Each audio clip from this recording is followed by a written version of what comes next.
صلی اللہ علیہ وسلم نے صحابہ کو یہ بات بتائی تھی.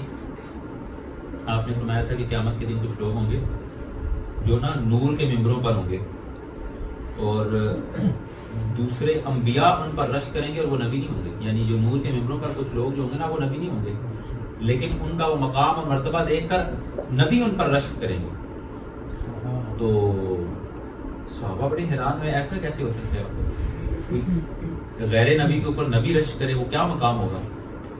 اور تو نبی کریم صلی اللہ علیہ وسلم نے فرمایا کہ تم جانتے ہو وہ کون ہے؟ اب وہ جس طرح لوگ بیٹھے ہوئے تھے کافی سارے, پیچھے سے ایک دیہاتی صحابی بھی بیٹھے تھے جو تو وہ سادہ وہ نا پیچھے سے اٹھ کے گردنے پھیلتے وہ آگے آگے آپ کی بارگاہ بڑھ گیا. اس کا وہ کون ہوں گے؟ ان کو بڑا تجسس ہوا کہ کون ہوں گے, ایسے کون خوش بخت ہیں جو ہے اللہ کی بارگاہ میں جن کا یہ مقام ہوگا. تو آپ صلی اللہ علیہ وسلم نے ارشاد فرمایا ان کی نشانی یہ ہے کہ ان کا آپس میں نہ تو ایک قبیلہ ہوگا, نہ ان کا کوئی خون کا تعلق ہوگا, نہ ان کی برادری ایک ہوگی, نہ ان کے کوئی مالی مفاد ہوں گے, نہ کاروباری تعلق ہوگا. وہ صرف اور صرف اللہ کی محبت کی خاطر ایک دوسرے سے محبت کرتے ہوں گے اور ملاقات کرتے ہوں گے. سبحان اللہ, سبحان اللہ. صرف اس مقصد کے لیے ایک دوسرے سے محبت کرنا, اللہ کی خاطر ایک دوسرے سے محبت کرنا, یہ وہ عمل ہے کہ جو انسان کو اللہ سبحانہ و تعالیٰ کی بارگاہ میں یہ قرب عطا فرماتا ہے. اب یہ ہوتی کیسے ہے؟ آپ کے خیال میں ہم اپنے والدین سے اللہ کی خاطر محبت کرتے ہیں؟ مطلب ہم اب دیکھتے ہیں نا ہماری زندگیوں میں اللہ کی خاطر محبت کون سی ہوتی ہے, کس سے کرتے ہیں؟ تو ہم اپنی زندگی میں, معاشرتی زندگی میں کن کن چیزوں سے محبت کرتے ہیں؟ سورہ توبہ کے اندر ویسے اللہ نے ایک لسٹ بتائی ہے جن جن چیزوں سے ہم محبت کرتے ہیں. قل ان کان آباؤکم, اپنے آبا و اجداد سے, اپنے والدین سے, آبا و اجداد سے.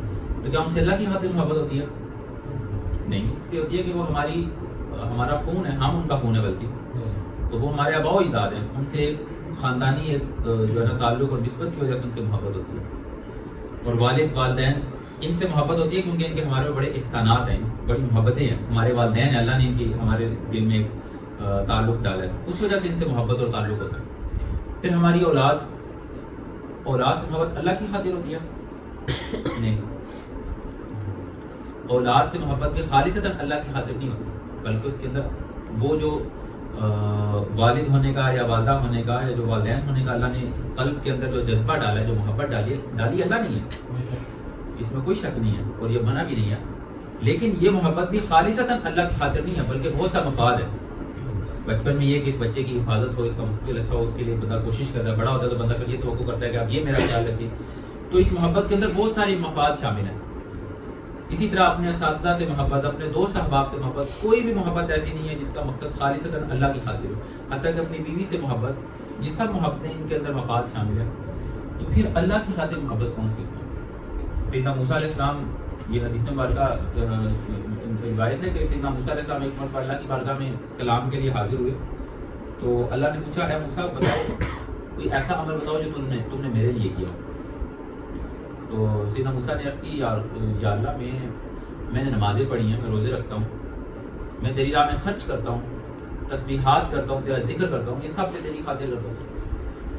اللہ نے جواب میں ارشاد فرمایا کہ اے موسیٰ جو تو نماز پڑھتا ہے نا وہ تیرے لیے نجات ہے, اور جو تو روزے رکھتا ہے وہ تیرے لیے جہنم سے ڈھال ہے, اور جو تو تسبیحات کرتا ہے وہ تیرے لیے جنت کے اندر درخت اگتے ہیں.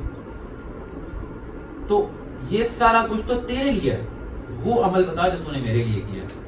اب سیدنا موسیٰ ایک دفعہ لاجواب ہو گئے, آپ نے اپنے رب کی بارگاہ میں کیا, اللہ تو ہی بتا وہ کون سا عمل ہے جو میں کروں تو تیری خاطر ہو, اس میں کوئی اور مقصد نہ ہو.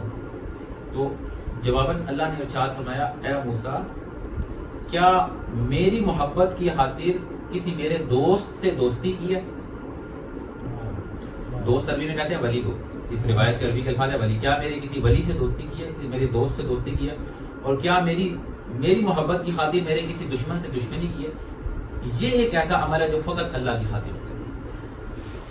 تو وہ لوگ جو اللہ کے پیارے ہیں, جن سے ہم اس لیے تعلق قائم کرتے ہیں کہ ان سے تعلق اللہ کے تعلق کا باعث بنے گا, یہ تعلق اللہ کی خاطر ہے. اس کے علاوہ زندگی کا کوئی بھی تعلق اللہ کی خاطر نہیں ہے. تو الحمدللہ یہاں جو آپ آئے نا, یہاں ہم جمع ہیں, آپ کا مجھ سے, محسن بھائی سے, یا یہاں موجود ہر بھائی سے, ہم میں سے ہر کسی کا ایک دوسرے سے, میرا نہیں خیال کہ اس کے علاوہ کوئی اور تعلق ہے. حتیٰ کہ جو سگے بھائی بھی یہاں بیٹھے ہیں, یہاں جمع ہونے کا ان کا اس کے علاوہ کوئی مقصد نہیں ہے. گھر میں اور جو سو ملاقاتیں, نجی ملاقاتیں ہوتی ہیں, لیکن یہاں جمع ہونے کا مقصد صرف یہ ہے کہ ہم اللہ کی خاطر، اللہ کے قرب کی خاطر یہاں جمع ہوتے ہیں تاکہ ہم اپنے بھائیوں سے کچھ سیکھ سکیں یا انہیں کچھ سکھا سکیں اور اللہ کے قرب کا یہ معاملہ اس میں ترقی پا سکیں. تو یہ صرف اور صرف یہاں ممکن ہے. یہ میں یہ سمجھانا چاہتا ہوں. اب اس کا فائدہ کیا ہے، یہ کیوں ضروری ہے، اللہ کو یہ عمل اتنا پسند کیوں ہے. سنن ابو داؤد کی روایت ہے کہ افضل الاعمال الحب فی اللہ، حدیث ہے کہ اللہ سبحانہ و تعالیٰ کو جو سب سے زیادہ افضل عمل ہے نا اللہ کے ہاں، جو سب سے اللہ کو پسند ہے وہ اللہ کی خاطر محبت کرنا ہے. اور اس موضوع کے اوپر بڑی لمبی بات ہو سکتی ہے، لیکن اتنا کافی ہے الحمدللہ یہ سمجھنے کے لیے کہ یہ کتنی اہم بات ہے. اور اگر کسی کی زندگی اس قسم کے تعلق سے خالی ہے تو وہ زندگی کا مقصد بالکل اس سے بہت دور ہے. مثلا اگر کسی بندے کی زندگی ہے، وہ بظاہر بڑا کامیاب ہے، کوئی آفیسر ہے، کوئی کاروباری شخص ہے، اور وہ ہزاروں لاکھوں لوگوں سے اس کا تعلق ہے روزانہ کا، لیکن ان میں سے کوئی ایک بھی تعلق ایسا نہیں ہے جو اللہ کی خاطر ہو. کوئی کاروباری تعلق ہے، کوئی رشتہ دار ہیں، کوئی دیگر احباب ہیں، دیگر معاملات ہیں، بے شمار پڑھنے پڑھانے کا کوئی سلسلہ ہے، اور سو معاملات ہیں.